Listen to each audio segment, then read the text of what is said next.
እትዬ ውጭ ውሃ ልቅዳልሽ።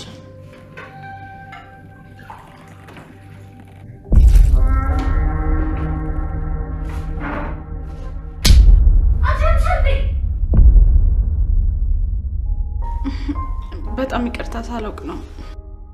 ያንቺ ይቅርታ ምግቡን ይመልሰዋል? ምን ትመስላለሽ ገረድ?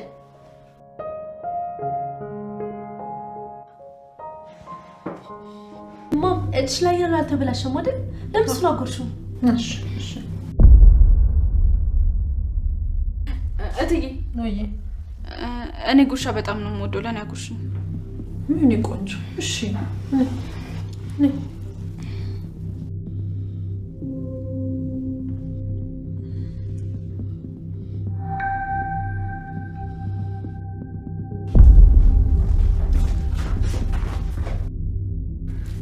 ልጅ አብሮ መብላት ይቻላል አይደል? አዎ ይችላል።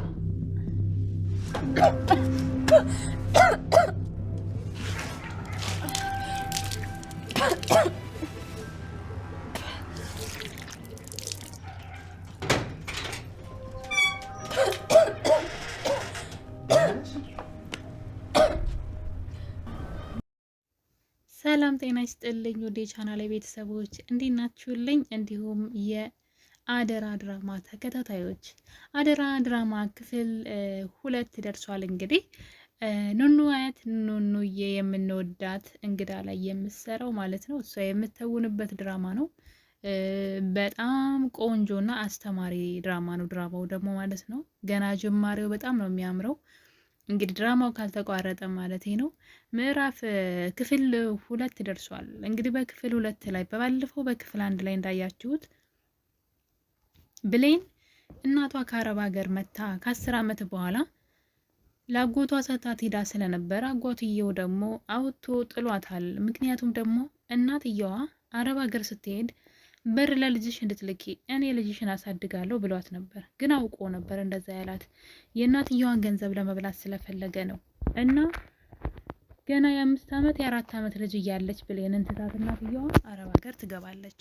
ነገር ግን ሂዳ እዛ እንግዲህ በገጠማ ችግር እስር ቤት ትገባና 10 ዓመት ሙሉ ድምጿ ይጠፋል።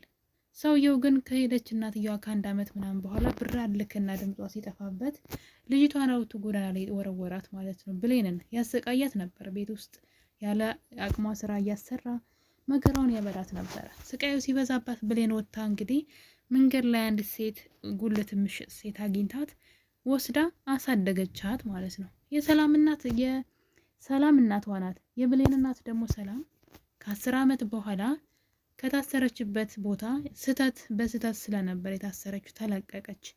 ስትመጣ በጣም ብዙ ገንዘብ የ10 ዓመት ደሞዟን ይዛ ነው የመጣችው። ሰዎቹ ይቅርታ ካሏት በኋላ ገንዘብ ስለሰጧት ማለት ነው።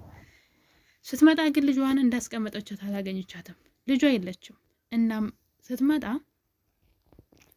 አጎት ተብዬው ወይም የእናትየዋ ወንድም ልጇን እንዳላያትና ጠግባ ከቤት ወጣ እንደሄደች ነግሯት ነበረ። እናትየዋም እያለቀሰች ልጅን ካመጣልኝ በጣም ብዙ ገንዘብ ከፍላለሁ አለችው የብሌን እናት። ከዛ ግን አንድ ነገር አሰበ። ብር ታገኘሽ ብሎ ሲጠይቃት የብሌን እናት እዛ የነበርኩበት ሰዎች የ10 ዓመት ደሞዝ በርከት ያለ ገንዘብ ነው የሰጡኝ። በጣም ብዙ ገንዘብ አለኝ እና ሰጣለሁ፣ ልጅን ብቻ አገናኘኝ ትለዋለች። በህይወት አለች ወይ ስትለው አዎ አላት። ከዛ እሺ ብሎ ግን እሱ ሌላ ተንኮል አሰበ። ብሌንን መግደል ፈለገ። ምክንያቱም ብሌን እናቷን ንብረት ብትይዝና ብትወርስ ለሱ ምንም እንደማይተርፈው አወቀ። ስለዚህ አንዲት ሌላ ሴት በብሌን እድሜ የሆነች ሴትን ያመጣና ይህች ናት ልጅሽ በማለት እቅዱ ምንድን ነው? ብሌንን ደግሞ ሌላ ሰው እንዲገላት አደረገ። እንግዲህ እንዳያችሁት ብሌንን አፍኖ ሰውየው ገድያታለሁ ብሎ ነበር የሄደው። ነገር ግን ብሌን አልሞተችም።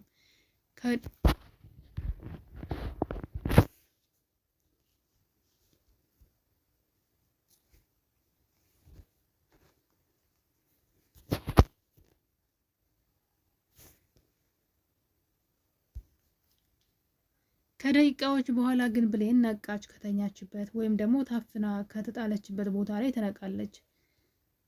እና እንግዲህ በሆነው ነገር ያው ሰውየው ሙታለች ብሎ ሌላ ሴትን ከደላላ ቤት ያመጣል ማለት ነው።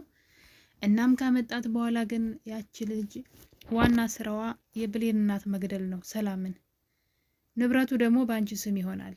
ከዛ ሰላምን ትገሊያትና 75% ለኔ 25% አንቺ ትወስጃለሽ ብሎ አንዲት ልጅ ናት ብሎ አመጣላት። የብሌን እናት ግን የመጣችውን ልጅ ምንም በቃ ውስጧ ሊቀበላት አልቻለም። ግን ልጇ ያቺ የናፈቀቻት ለ10 ምናምን ዓመት ስለሆነ ተቀብላት ነበረ። ነገር ግን ወዲያው ደግሞ ልጅቷ በገባች ወዲያው በደቂቃዎች ልዩነት ብሌን እናቷ ጉልት ልትሰራ ከመንግስት የተቀበለችውን ወረቀት የብሌን አጎት የሚባለው ሰው ማለት ነው ቢሮ ይሰራ ስለነበረ ሴትዋን ያውቃታል እሷ ግን አታውቀውም። እሱ ግን ያውቃታል፣ ብሌን የት እንደምትኖር ያውቃል። ብሌን ግን አጎቷን ሁሉ ረስተዋለች፣ አታውቀውም፣ ረስታለች ሁሉ ነገር። ሴትዋም ደግሞ አጎቷን አታውቀውም። እሱ ግን ያውቃት ስለነበረ እያንዳንዱ መንገዷን ይከታተላት ነበር። እና የብሌን እናት ወረቀት ልታሰራ ስትሄድ ስለሚያውቃት ብቻ ነው እንግዲህ ወረቀቷን በመንጠቅ ቀዳዶ ወርሮ ሌላ ጊዜ ነው ስልሽን ቢካላልሽ ውጭልኝ ብሎ ገፍትሮ ያባረራትና የቤት ኪራይ ደረሰባቸው። በጣም ብዙ ዕዳ ነበረባቸው። በዛ የተነሳ ብሌን ሰው ቤት መስራት ፈለገች፣ እናቷን ማገዝ ትምህርት እስኪከፈት ብላ ማለት ነው። እናም ብሌን እናቷ ቤት ተቀጠረች። እናቷ ሰራተኛ ትፈልግ ስለነበረ ደላላ ጋር ስትጠይቅ ብሌንን ላኩላት ማለት ነው። ብሌን እንግዲህ ልጅ ነኝ ብላ ከገባችው ልጅ እግር በእግር እሷም እዛ ቤት ገብታለች። ነገር ግን ልጁና ሳይሆን ሰራተኛ ሆና ነው የገባችው፣ ለእናቷ ሰራተኛ ሆና። እናም ብሌን አሁን ላይ እናቷን እየጠበቀቻት ትገኛለች። ሴትዋ ግን ገና ስታያት ያቺ በልጅነቷ ትቻት የሄድኳት ልጄ ትመስኛለሽ እያለች ኑኑያት ማለት እንግዳ ላይ ነው ስሟ ኑኑያት፣ እዚህ ላይ ደግሞ ብሌን ነው። እና ስታቅፋትና ስትስማት ያ ስሜት አንቺ ጋር አለ፣ ያ በልጅነትሽ ትቻት የሄድኩት የልጄ ስሜት ነው አንቺ ላይ የማየው እያለች እንግዲህ ኑኑያትን ወይም ደግሞ ብሌንን ስታቅፋትና በፍቅር ስታያት እያየን ነበር። ብሌንም እንደዛው ደስ ብሏት ነበር። እናም የ2 ወር ደመወዟን ሰጥታት የቤት ኪራይ እንድትከፍል ካረገች በኋላ ስራዋን እዛ ቤት ቀጠለች። ያቺ ልጅ ተብላ የመጣች ሴትዮ ግን ሰላምን ለመግደል እናቷን ማለት ነው፣ ያው እናቷ አይደለችም በእርግጥ ግን እዛ ቤት ልጅ ነኝ ብላ ነው የመጣችው። የመጣችበት ዓላማ ደግሞ ግልጽ ነው፣ ገንዘብ ነው። እናም በተደጋጋሚ ሰላምን ልትገላ ስትሞክር እንግዲህ ብሌን እያየች ነበር። አንዴ ምግብ ሰርታ ምግብ ውስጥ እንግዲህ መድኃኒት በመጨመር ለሴትዋ ልትገላት ምግብ ታቀርባለች። እናም እየበሉ እያለ ኑኑያት ግን ወይም ደግሞ ብሌን ማለት ነው ተደብቃ አይታት ነበረ ምግቡ ላይ መርዝ ስትጨምር። ስለዚህ ቶሎ ብላ ውሃ ይዛ በመሄድ ሴትዋ እንዳትበላው ምግቡ ላይ ውሃ ትደፋበታለች። እናም ልጅቷ ተነስታ በጥፊት መታታለች። እንዴት ስራዬን ታበላሻለች ብላ። የብሌን እናት ግን እንዴት እንደዚህ ታደርጊያለሽ? እሷ እኮ ሰው ናት፣ ሁለተኛ እንደዚህ አይነት ስርዓት እንዳይኖርሽ ብላ ስትቆጣት እያየን ነበር። እናቷን ከመርዝ አዳነቻት። በመጨረሻ ግን እጇ ላይ ልትጎርሰው የነበረውን ምግብ ልጅቷ ጉረሹማ የእጅሽ ላይ ያለውን ስትላት፣ ብሌን ግን ስለምታውቅ መርዝ እንደነካው ልትጎርሰው ስትል አይ እኔ ጉርሻ እወዳለሁ እኔ ጉርሺ ብላ መርዙን እሷ ጉርሳላት ወጥታ ትተፋዋለች። እና እንግዲህ እናቷን እየጠበቀቻት ትገኛለች ብሌን ማለት ነው። አሁን በአሁኑ ሰዓት ከእናቷ ጎን ሆና እናቷ እንዳትሞት እየተከላከለችላት ትገኛለች። ምናልባትም እሷ እናቷ እንደሆነች ባታውቅም ሴትዋም ልጇ እንደሆነች ባታውቅም፣ ነገር ግን የእናትና የልጅ አንጀት ይተዋወቃን ውስጥ ለውስጥ ማለት ነው። እና እንግዲህ ደስ ያለኝ ነገር ግን እዛ ቤት ሰራተኛ ሆና መቀጠሯ ነው። ለእናቷ በጣም ታስፈልጋታለች። እውነቱ እስኪወጣ ድረስ ከእናቷ ጎን መሆኗ በጣም መልካም ነው ብዬ አስባለሁ። እና ብዙዎቻችሁ ደግሞ ኮሜንት ላይ ከ100,000 ወይም ከኖላዊ ድራማ ጋር ይመሳሰላል እያላችሁ ነበረ። አዎ ትንሽ ነገር ይመሳሰላል። በእርግጥ አዎ የሚያመሳስለው ነገር አለ። የኑኑያት ወይም ደግሞ የብሌን በትንሽነቷ ከቤት መጥፋቷ አጎቷን እንኳን አታስታውሰውም። አጎት እየተብየውን አታውቀውም። አሁን ሄደች ቤታቸው ተቀጥራ ማን እንደው አታውቅም። እንኳን እናቷን አጎትየው እንግዲህ እናትየዋ ሄዳ 1 አመት ከአጎትየው ጋር ቆይታለች እያሰቃያትና በመሃል ምን ሀፕን አድርጎ እንደ ህይወቷ ላይ ባላቅም አጎቷን እንኳን አታስታውሰውም። እሱ ግን ያውቃታል እንግዲህ እና እናቷንም አጎቷንም አታውቅም።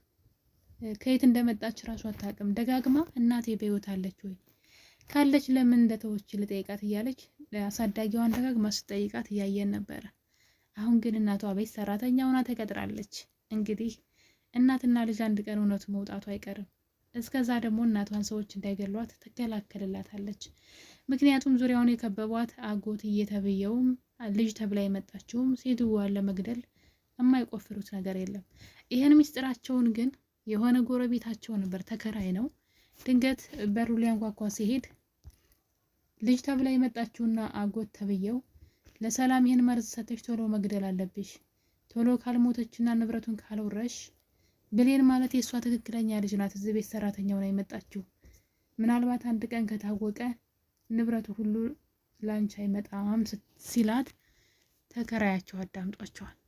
ግን ብሌን ማናት ብሎ ግራ በመጋባት ዝም ብሎ ተመለሰ። ይህን ነገር ማጥራት አለብኝ ብሎ ነበረ። ከትንሽ ደቂቃ በኋላ ግን ከብሌን ጋር የቤት ተከራዩ ተዋወቀ። ብሌን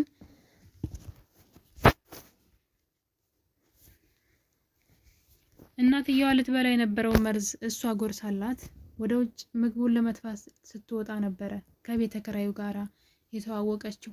እና ስሟን ሲጠይቃት ብሌን እባላለሁ ስትለው ትዝ አለው። እዚህ በር ላይ ቆሞ ያዳመጠው ወሬ ቶሎ ገለናት፣ ንብረቱን ካልወሰድሽ ብሌን የእሷ ልጅ ናት፣ ወራሽ እሷ ናት የምትሆነው የሚለውን ወሬ ስለሰማ ምናልባት ይሄ ተከራዩ ከብሌን ጋር የሚቀራረብ ከሆነ እውነቱ እሱ ያወጣላታል ብዬ ተስፋ አድርጋለሁ። አደራ ክፍል 2 ይሄን ይመስል ነበር። በክፍል 3 እስከምንገናኝ ቸር ቆዩልኝ። አመሰግናለሁ።